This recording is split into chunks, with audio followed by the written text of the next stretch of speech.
หลายคนนะครับถามผมเข้ามาว่าถ้าไม่แต่งหน้าเนี่ยใช้ได้ไหมทุกคนดูนี่นะวันเนี้ยผมก็ไม่ได้แต่งหน้า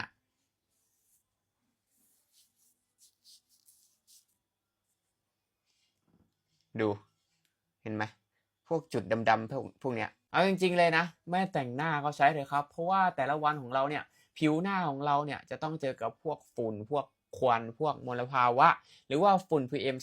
2.5ยิ่งหน้านี้เป็นหน้าหนาวนะลมหนาวพัดฝุ่นควันคือเยอะมากเพราะฉะนั้นแล้วเนี่ยควรหาคลีนซิ่งมาเช็ดล้างทำความสะอาดก่อนล้างหน้านี่ดูสิ